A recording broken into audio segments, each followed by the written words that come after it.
Well, I think even with the pacing too, I think that's, again, there's that there, and God, the thing that actually bugged me about the old One chapters, and then a little bit into the chapter once they finally get out of the Hellhound Hellvoid. Yeah, Hellhound Hellvoid. That's what it is. And then they keep going.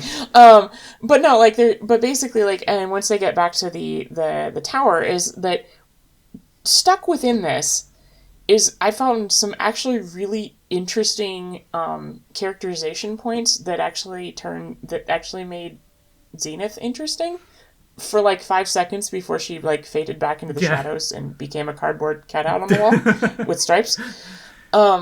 It is basically is talking with her about with with Pip and Xenith moving together through the kitchen. They're in the kitchen scenes. Yeah, they're in the fire station where Xenith is just putting stuff on the countertop and then it's rolling off like she's an astronaut who's just come back from space and hasn't remembered how gravity works. Well, there's that, but what I was thinking of is actually less about I thought it was hilarious.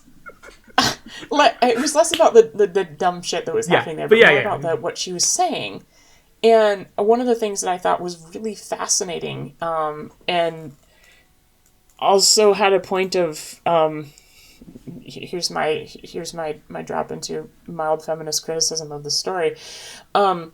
So part of the conversation is that Xenith basically states to her that she's Pip's responsibility, and Pip is like, what the hell are you talking about? Is this some sort of weird zebra life debt thing? And when she basically kind of has a conversation with her, is that she's basically states that Xenith says that she's never felt like she's been her own mare. And there's a lot of really kind of interesting and gross implications about the fact that she's never felt like she's really ever had bodily autonomy before, because she's basically was owned by her parents, then her husband, with indications that she was abused by him, which comes back up later in Glyphmark, and then as a slave. And one of the things that I was like, this is really interesting, and this is great character building for her.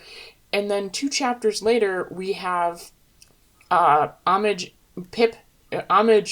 teasing Pip about the idea of having a threesome with Xenith, and Pip going, this is a great idea, despite the fact that she's like, hey, by the way, this zebra that doesn't like being touched, and that sort of thing, also just revealed to you that she's been basically abused by every major power figure in her life, and so that's cool, right? Oh my god. And I'm like, as I'm reading it, I'm sitting here going, this is the most disgusting thing I've ever read. Well, not ever read, because I've read Horizons,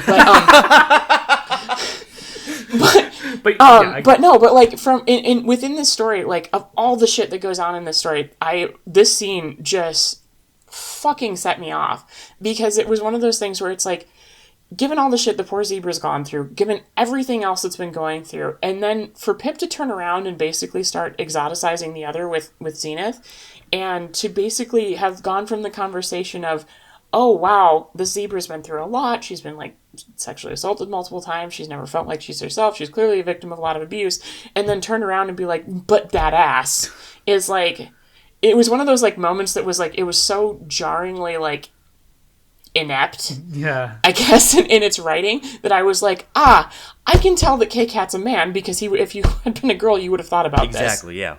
Yeah. So, sorry, that's my rant on Xenith.